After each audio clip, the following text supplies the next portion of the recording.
వెళ్ళి ఆవిడొచ్చింది.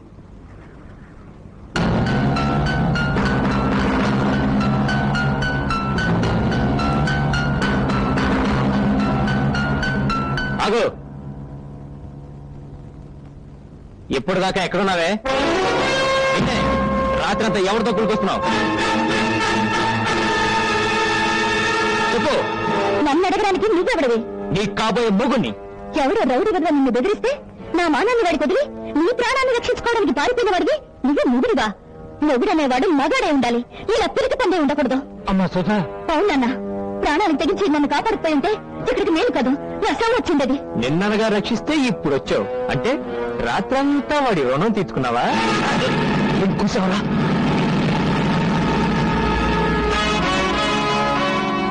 ఆ దేవుడి మీద ఒట్టేసి చెప్తున్నాను, ఈ అమ్మకి ఏ పాపం తెలియదు, నిప్పులాంటిది. అయితే రాత్రి వర్షంలో ఆరిపోయి ఉంటుంది. బాబు, నా బిడ్డ అలాంటిది కాదు. పీటల మీద పెళ్లి ఆగిపోతే దాని బతుకు నాశనం అయిపోతుంది. ఈ పెళ్లి జరిపించండి, నీ కాళ్ళు పట్టుకుంటాను. వీడి కాళ్ళు పట్టుకోవాల్సిన అవసరం మీకు లేదు. వీడు చేసుకుంటానన్నా నేను చేసుకోను. ఈ మగాడి మీద మనసు అయిందా? నీ మీద మనసు విరిగిపోయింది. ఒక్క రాత్రికి నన్ను నమ్మలేని వాడివి జీవితాంతం నిన్ను నేనన్నా నమ్మాలి. నువ్వు నమ్మినా నమ్మకపోయినా నీకు దిక్కు నేనేనే. ఎప్పటికైనా నా కాళ్ళమే పడు. క్షణం ఆగితే నా కాలు నీ తలం తాకుతుందేమో కానీ నా చెయ్యి నీ కాలం తాకదు. వెళ్ళిక్కడి నుంచి. నేనిక్కడి నుంచి వెళితే నువ్వు మరొకరికి పెళ్ళంగా కాదు కదా, ఉంపుడు గతిగా కూడా పనికిరావు.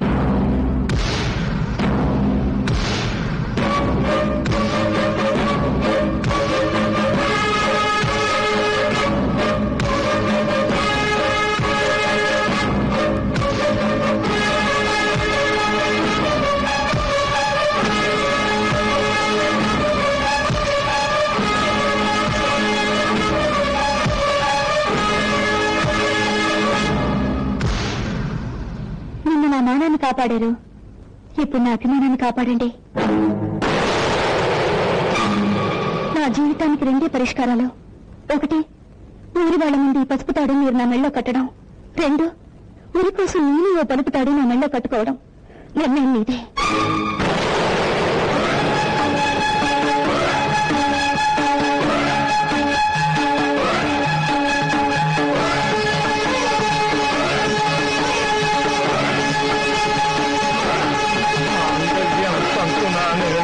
మమ జీవన హేతునాం కంఠే భద్రాం భగే సంజీవ శరదశతం.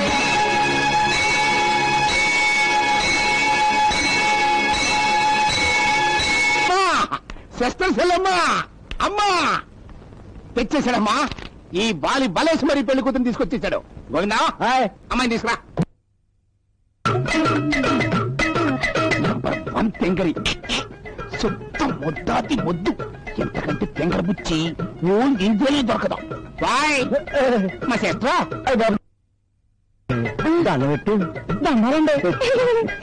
ఏం చదువుకున్నావమ్మా? చదువా శశి? అది మా ఇంట అంటలేదు. నీ కంటికి మేము చదువుకున్నా కనబడుతున్నావా? చాలా సంతోషం. ఇవి ఎన్ని వేళ్ళమ్మా? ఓ చదువుకొడుతుంది 16. నామదురే నిన్ను గాని ఈ దేశానికి ఆర్థిక మంత్రిని చేశామంటే మన దేశం చచ్చినట్టు బాగుపడిపోతాయి. మరి ఎటనుకున్నారు మా పాప అంటే? ఏమ్మా, బాగా పండిస్తే ఎకరానికి ఎన్ని బస్తాలు ధాన్యం వస్తాయి? 3 పించాలడ్డాడు. చూసారా తడుపుకుంటే అంత కరెక్ట్ గా చెప్పిందో. నా ఫాదరే మీ అమ్మాయి తెలివితేటల్ని తక్కువగా తూచాను. అమ్మా, నిన్ను ఈ దేశానికి కాదమ్మా శత్రు దేశానికి ఆర్థిక మంత్రిగా పంపిస్తాను. అన్నట్టు మా పాపకి ఆటా పాట నేనే నేర్పాను. చూస్తాగట లంకించుకో. ఆ ఇది కుర్రాడు ఈ ఇదికొచ్చాడు, అద్దాలో మేడ దూసి గుద్దుకు తెచ్చాడు. ఎంత గొప్ప కళాకారిణి.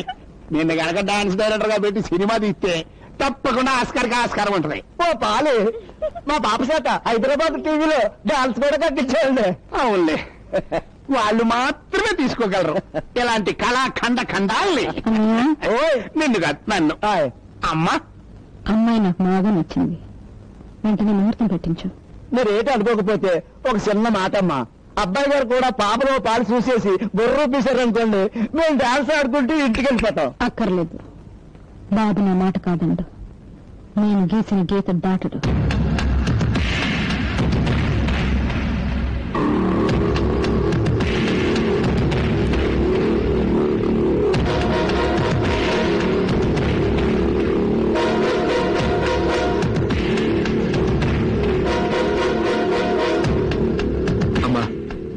కోడలు.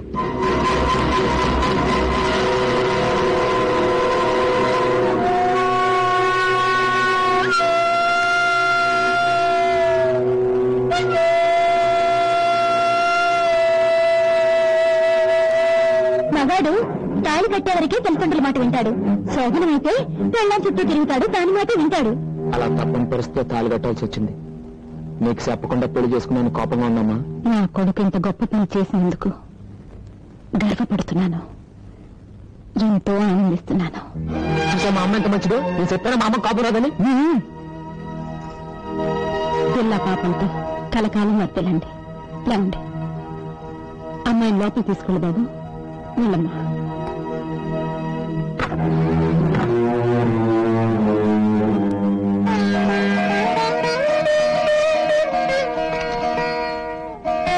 మా నాన్న తల్లి పిచ్చిలో పడి నన్ను మర్చిపోయావనుకున్నాను. గుర్తున్నానన్నమాట. కొంచెం లూజు. ఇదిగో నేను పెళ్లి చేసుకున్నాం, కాస్త దీవించు. శుభం. దేవుడు మిమ్మల్ని చల్లగా చూస్తాడు. నీ పేరేమిటమ్మా? సుధారాణి అండి. లక్ష్మీదేవిలా ఉన్నావమ్మా. అందుకని పేకపీసి చంపేస్తావేంటి? కాదురా, నా కోళ్ళకి 2 మంచి మాటలు చెప్దామని. అయితే పై పైన పట్టుకొని చెప్పు.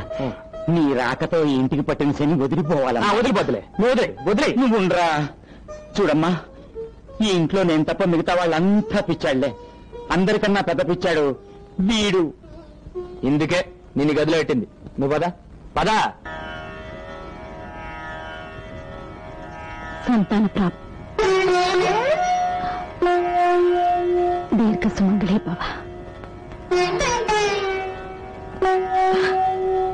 ఏం చెప్పాలో ఎలా చెప్పాలో తెలియడం లేదు. మీ అబ్బాయి పెళ్లి మీ కళ్ళ ముందు జరగలేదని బాధపడుతున్నారు అత్తయ్య. జరిగిపోయిన పెళ్లి గురించి బాధపడ్డం లేదమ్మా, జరగబోయే శోభనం గురించే భయపడుతున్నాను. ఏంటత్తయ్య మీరనేది? 27 ఏళ్ళు వచ్చినా దొరబాబుకి పెళ్లెందుకు చేయలేదో తెలుసమ్మా. వాడి జాతకంలో దోషం ఉంది. 28 ఏళ్ల వరకు వాడు కాపురం చేయకూడదు. అలా చేస్తే ప్రాణగండం అని జ్యోతిష్కులు చెప్పారు. ఎంత కొడుకైనా వయసు వచ్చిన కురాడు కదా, ఈ విషయం వాడితో చెప్పలేకపోయాను. అందుకే తప్పనిసరి ఇప్పుడు నీతో చెప్తున్నానమ్మా. ఇంకా 1 సంవత్సరం వరకు నువ్వేం చేస్తావో, ఎలా ఆపుతావో వాడి ప్రాణాలు నీ చేతుల్లో ఉన్నాయమ్మా. నా తాళి బట్టి నేను కాపాడుకుంటానత్తయ్యా. కడువు తీరే వరకు ఆయన దూరంగానే ఉంచుతాను. కానీ వాడు మగవాడమ్మా, నేను ఆడదానత్తయ్యా. ఈ విషయం నాలోనే దాచుకుంటాను. నేను నిశ్చింతగా ఉండండి. ఏమిటోనమ్మా, పగవాళ్ళకు కూడా రాకూడని కష్టం నీకొచ్చింది. ఈ విషయంలో మాత్రం మీ ఇద్దరి మధ్య అపార్థాలు రాకుండా చూసుకో తల్లి.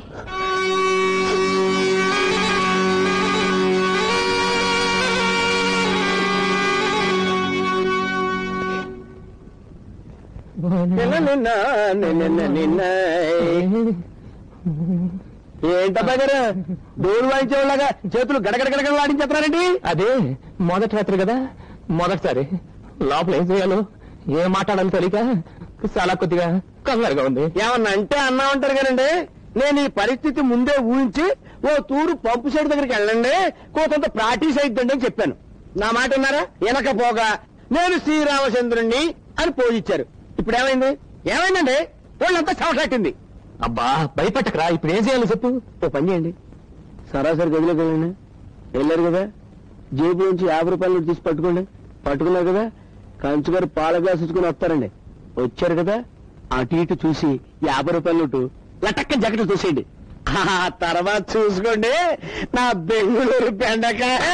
అయ్యి బాబోయ్, ఇంకా ఎక్కడ ఉన్నారంటే ఏమన్నంటే అన్నా ఉంటారు. వెళ్ళండి.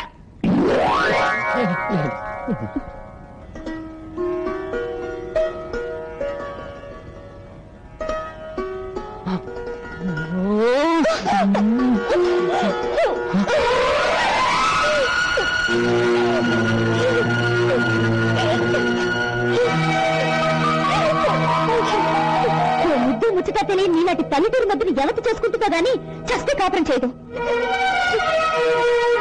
అర్థమైంది.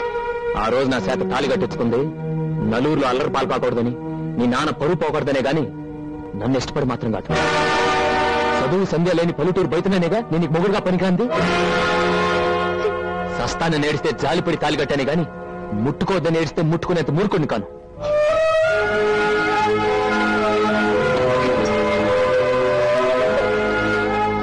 చూడు, నీ మొగుడుగా ఓ మొగాడుగా నేనేమైనా చేయగలను, కానీ ఏమీ చేయను. ఎందుకో తెలుసా? నేను మనిషిని. మొగుడనే మాటకు అర్థం తెలుసుకుని, ఆ మొగుడు కట్టిన తాళికి విలువ తెలుసుకుని, నీ అంతకు నువ్వు నా దగ్గరకు వచ్చిన రోజే నువ్వు నా భార్య అవుతావు.